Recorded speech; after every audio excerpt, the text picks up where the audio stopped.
Hey everybody, it is Jeff. Welcome to the Rising Effect Story Hour. I am going to be reading an excerpt from my book, DISC, Leverage Your Nature, Increase Your Sales, available on Amazon. As promised, we're going to be diving into each of the DISC behavioral types, and this week I promised that I would be telling you more about the D, or the director. And rather than reinvent the wheel, I'm just going to read to you the summary in my book because it will tell you exactly what to look for and how this particular behavior type functions so that you can better relate to them and utilize their skills. So have a seat.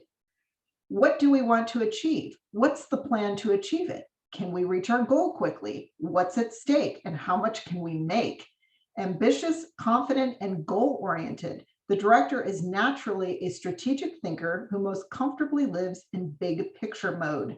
Ds think big and strive to be the best, with big and best used interchangeably in their minds. Following the rules is low on their list of priorities, as conventional thinking usually gets in the way of their audacious vision.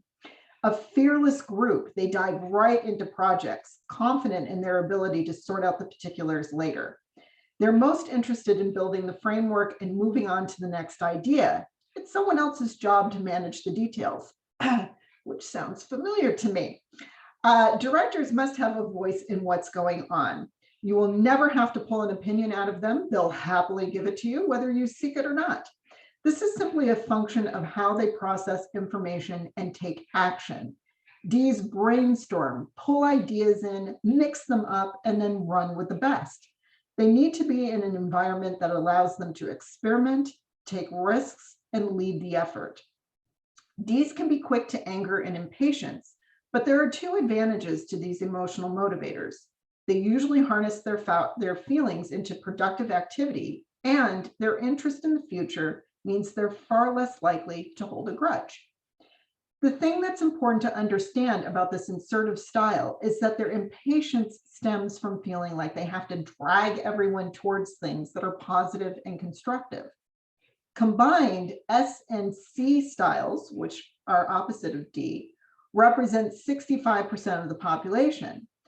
These styles can also be overly cautious and slow to act, even when taking action is the most productive option. And we'll get into that when I talk about those styles.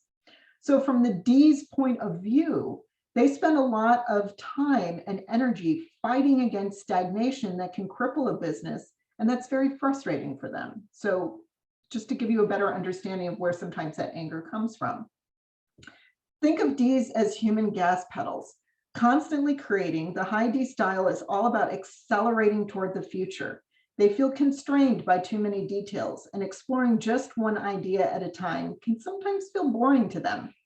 Directors are always in motion, and they want that activity to result in something as quickly as possible. However, delegation is hard for them because they have exceptionally high standards and don't always trust that someone else will do the job fast enough or to their standards. They can also lack the patience to train someone to take over their tasks. Being a speedy bunch, they often miss some of the finer points and therefore are most effective with a trained, top-notch support staff. So in my experience, there are a couple of things to keep in mind when you're communicating with a D. One is use bullet points, get right to the heart of the matter. If they want to go down into the details with you, they'll ask for that information. But it's better to kind of start with the end of the story and then backfill the particulars so they have a sense of where you're going with it. And the other thing is when you catch them well, we don't really wear watches anymore, but when they're looking at their phones to see what time it is and you sense that they're getting restless, wrap it up and end with an agreement on what action will take place, because they're very action-oriented people and that will keep their head in the game. So stick around because we're going to continue doing Story Hour with the Rising Effect for I, S, and C in the weeks ahead. So I'll see you soon. Bye.